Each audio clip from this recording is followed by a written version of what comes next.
De la articulación escápulo-humeral o glenohumeral que vimos anteriormente, quedaron dos imágenes que son muy importantes, entonces las vamos a ver antes de empezar con el codo. Acá tenemos el acromion, acá tenemos la apófisis coracoides, la clavícula, el ligamento acromio-coracoideo, que vimos como ligamento propio de la escápula, la cavidad glenoidea y el rodete glenoideo.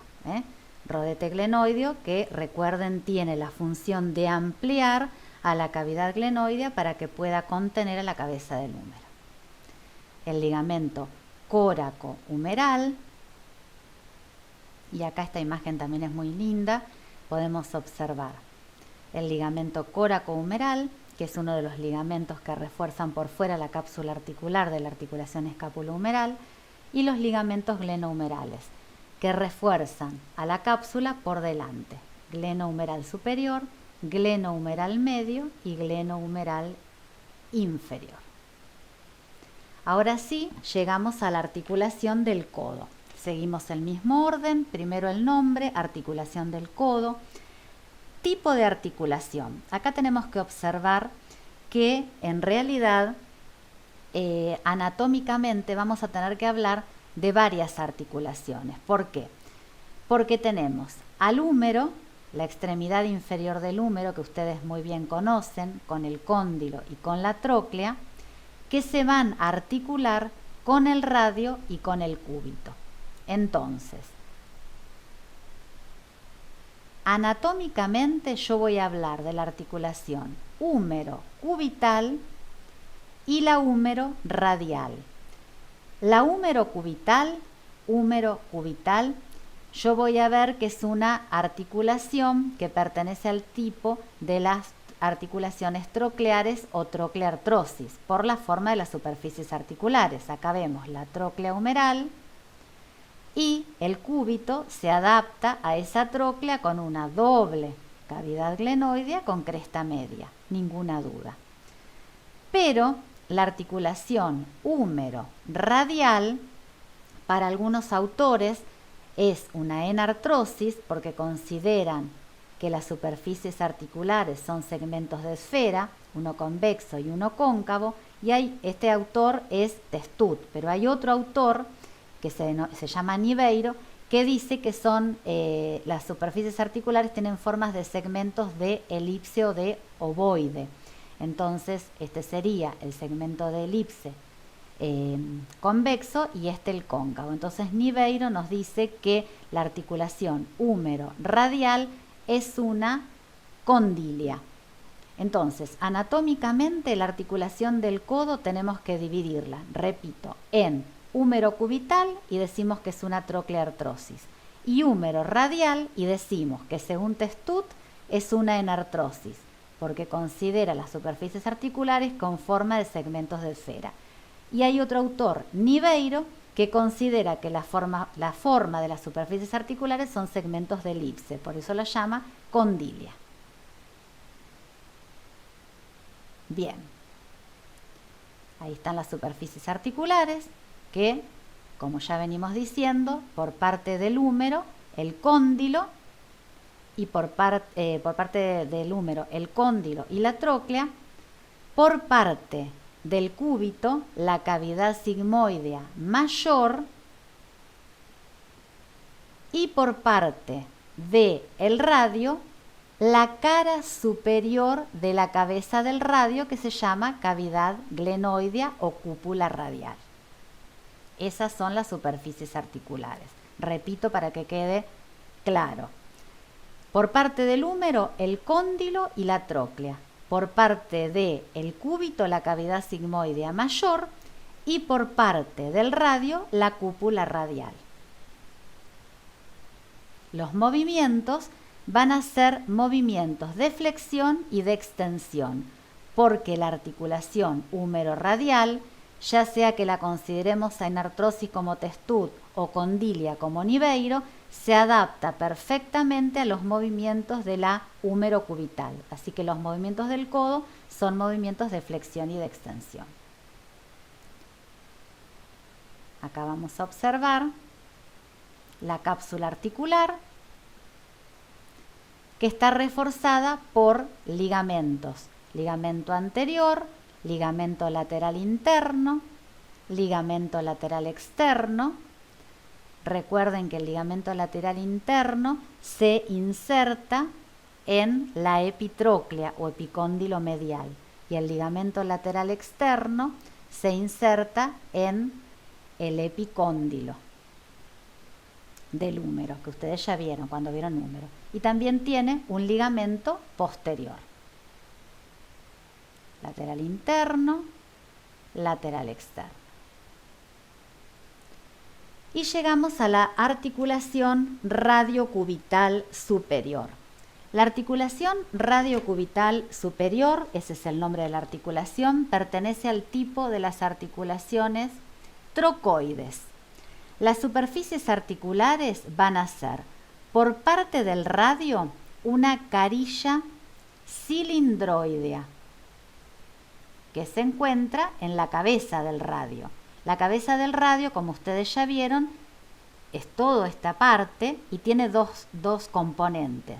La cara superior es la cúpula radial, que es la que articula con el cóndilo humeral en la articulación del codo. Y después posee toda esta carilla cilindroidea que va a articular con el cúbito. Y por parte del cúbito, la superficie articular es la cavidad sigmoidea menor del cúbito. Acá tenemos entonces la carilla cilindroidea de la cabeza del radio y la cavidad sigmoidea menor del cúbito. Esas son las superficies articulares. Ahí está, muy bien. Tenemos que ver que la cápsula articular está compartida con la cápsula de la articulación del codo y la sinovial tiene dependencia con la sinovial del codo. Los ligamentos propios o específicos de la articulación radiocubital superior son el ligamento anular, que acá lo estamos viendo, seccionado, que es una cinta fibrosa muy resistente que tiene como función aumentar a la cavidad sigmoidea menor del cúbito con mayor diámetro inferior para impedir que la cabeza del radio se deslice hacia abajo. Y otro ligamento muy importante es el ligamento cuadrado de Denousse, que acá lo vemos también seccionado. Este ligamento va del reborde inferior de la cavidad sigmoidea menor del cúbito y se extiende al cuello del radio. Entonces, la función que tiene este ligamento cuadrado de Denousse también es evitar que la cabeza del radio se deslice hacia abajo. Movimientos de la articulación radiocubital superior, por ser una trocoide, movimientos de rotación, que en este caso se llaman pronación y supinación. La pronación es el movimiento de rotación interna. Vamos a ver que en el movimiento de pronación la palma de la mano queda mirando al piso y el pulgar queda mirando adentro. La supinación es la rotación externa. La palma de la mano queda mirando al techo y el pulgar queda mirando afuera. Acá vemos otra vista, una vista superior de la articulación radiocubital superior. Y observamos al ligamento anular y el ligamento cuadrado de Denousse, que lo vemos como en el fondo de la articulación. Ahí el ligamento cuadrado de Denousse también. Llegamos a la articulación radiocubital inferior. La articulación radiocubital inferior, que se encuentra próxima a la articulación de la muñeca, también es trocoide. Por lo tanto, también va a tener movimientos de rotación, pronación y supinación. ¿Cuáles son las superficies articulares? Por parte del radio, una carilla cilindroidea. Por parte del radio, una carilla cilindroidea, llamada cavidad sigmoidea del radio.